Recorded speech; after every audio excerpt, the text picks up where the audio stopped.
Hawak na ng Office of the House Speaker ang ika-4 na impeachment complaint laban kay Vice President Sara Duterte. May 10 session days ng Speaker para maisama ang reklamo sa order of business sa plenaryo. May report si Mariz Umali. Nasa opisina na ni House Speaker Bogie D ang ika-4 na impeachment complaint laban kay Vice President Sara Duterte.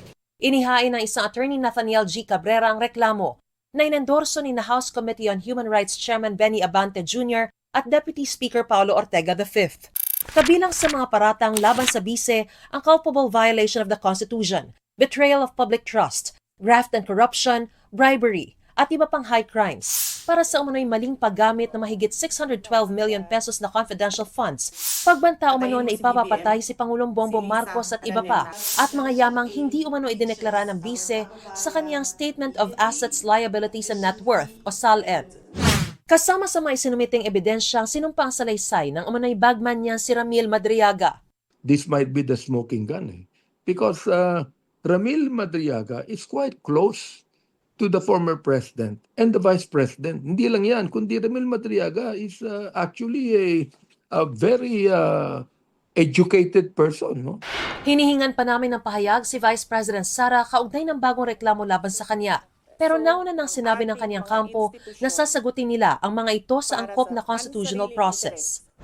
Kung makakakuha ng sapat na boto na 1/3 ng mga kongresista, may papasa ito sa Senado na uupong impeachment court. Sa kasalukuyan, ang 4 na complaints ay nakabimbim pa sa Office of the Speaker.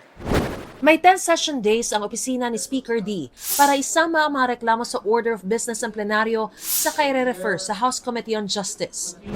Sa desisyon ng Korte Suprema kamakailan, ang tinutukoy na session days ay calendar days na nakasesyon ang Kongreso.